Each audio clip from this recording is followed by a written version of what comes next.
students, let us do question number 11 of exercise 5.1.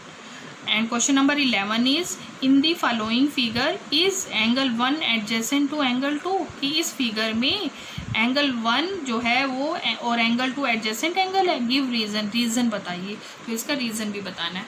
तो हम देखो एडजेसेंट एंगल में क्या होता है कि सबसे पहले तो कॉमन वर्टेक्स होता है, कॉमन आर्म भी होती है. अब यहाँ पर देखो एंगल 1 और एंगल 2 में देखो, अब यहाँ पर देखो आर्म तो दोनों की कॉमन है, इसकी भी ये है, इस वाले एंगल की भी ये है, पर वर्टेक्स, इसका वर्टेक्स यहाँ है, इसका वर्टेक्स यहाँ है, तो कॉमन वर्टेक्स तो नहीं है. तो इसका मतलब ये दोनों जो है एंगल एडजेसेंट एंगल नहीं है.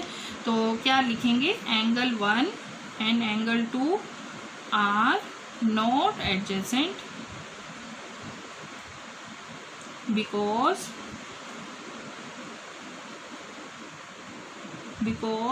their vertex is not common. ठीक है, तो ये क्या हो गया, इसका रीज़न हो गया कि एंगल 1 और 2 एडजेसेंट नहीं है because there vertex is not common, कि उनका वर्टेक्स जो है वो कॉमन नहीं है. तो ये क्या है, एडजेसेंट एंगल नहीं है. तो ये क्वेश्चन नंबर 11 था. अब हम करेंगे क्वेश्चन नंबर 12. अब करते हैं हम question number 12. And question number 12 क्या है, find the values of the angles X Y and Z in each of the following. अब यहाँ पर क्या कर रहे हैं, हमें एक्स वाई और जेड की वैल्यू फाइंड करनी है इन दोनों जो फिगर गिवन है इसमें से. अब देखो सबसे पहले हम फर्स्ट पार्ट करेंगे.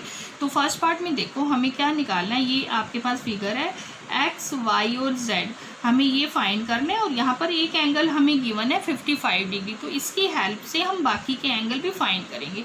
अब देखो यहाँ पे ये क्या है, दो क्रॉस लाइंस हैं. ठीक है, तो अब इसमें देखो ये क्या बनेंगे, वर्टिकल अपोजिट, आमने सामने के एंगल क्या होते हैं, वर्टिकल अपोजिट एंगल. तो एक्स के सामने क्या है 55, that means vertical opposite angles क्या होते हैं, इक्वल होते हैं. तो एक्स क्या हो जाएगा यहाँ पर, एक्स इक्वल टू 55 डिग्री. तो वर्टिकल अपोजिट एंगल, तो ये हमारा रीज़न हो जाएगा, वर्टिकल अपोजिट एंगल्स इक्वल होते हैं, तो एक्स भी क्या हो जाएगा 55. अब देखो अब हमें क्या निकालना है, वाई और जेड निकालना है. अब हम क्या करेंगे, अब यहाँ पर देखो कि अगर हम इसको देखें तो एक लाइन है, तो ये वाई और 55 ये दोनों एंगल, जो ये एंगल और ये एंगल क्या बना रहे हैं, लीनियर पेयर बन रहे हैं. और लीनियर पेयर का सम किसके इक्वल होते हैं, सप्लीमेंट्री एंगल 180 डिग्री. तो यहाँ पर क्या हो जाएगा, y plus 55 degree equal to 180 degree. तो ये लीनियर पेयर. तो यहाँ पर y कितना आ जाएगा, 180 में से 55 को हमने माइनस कर दिया, तो 180 में से 55 माइनस करो, 5 7 में से 5 गया 2 और 1 125 डिग्री. तो हमारे पास x भी आ गया और y भी आ गया. अब देखो y और z क्या है, ये भी वर्टिकल अपोजिट है, तो z क्या हो जाएगा 125 degree vertical opposite angle, because y जो है वो क्या है 125 डिग्री. तो y 125 डिग्री है तो z भी 125 डिग्री हो जाएगा, क्योंकि वर्टिकल अपोजिट एंगल्स क्या होते हैं, इक्वल होते हैं. तो ये फर्स्ट पार्ट था. अब हम करेंगे सेकंड पार्ट. देखो सेकंड पार्ट भी ऐसे ही करना है, इसमें भी क्या करना है, एक्स वाई और जेड. देखो सबसे पहले हम, अगर आप इस लाइन को अगर नहीं देखते तो ये दो लाइन जो है वो क्रॉस हो रही हैं, तो दैट मीन्स जेड और 40 क्या हो जाएगा, इक्वल. तो यहाँ पर जेड किसके इक्वल आ जाएगा 40 डिग्री. तो ये क्या बनेगा, वर्टिकल अपोजिट एंगल. ठीक है, वर्टिकल अपोजिट एंगल्स इक्वल होते हैं, तो जेड भी क्या हो जाएगा 40 डिग्री हो जाएगा. तो यहाँ पर हमारे पास z की वैल्यू आ गई. अब यहाँ से देखो आप y और z जो है अगर यहाँ देखें तो ये क्या है, लीनियर पेयर. तो y plus z equal to 180 degree. तो ये क्या है, लीनियर पेयर. अब y प्लस z कितना है 40, 180. तो y कितना हो गया 180 minus 40, y equal to 140 degree.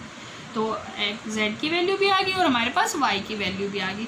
अब रह गया सिर्फ x निकालना. अब x निकालने के लिए क्या करोगे, आप देखो इसको निकालने के लिए आप ये भी कर सकते हो, आप इस तरह से देखो, यहाँ पर अगर देखें तो ये भी एक लाइन है, तो 1 और ये 3 पार्ट में डिवाइड है, तो ये भी क्या बन जाएगा, लीनियर पेयर बन जाएगा. तो यहाँ से आप x की वैल्यू भी निकाल सकते हो.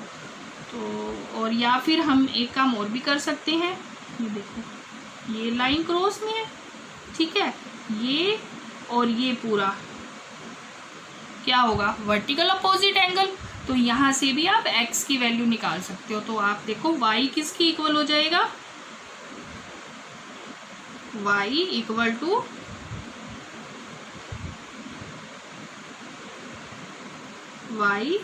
टू x प्लस 25 डिग्री, ये वर्टिकल अपोजिट एंगल बनेंगे। और y हमारे पास क्या है 140 degree equal to x plus 25। तो यहाँ से एक इक्वेशन बन जाएगी। तो ये इधर आ जाएगा 140 माइनस 25 इक्वल टू x।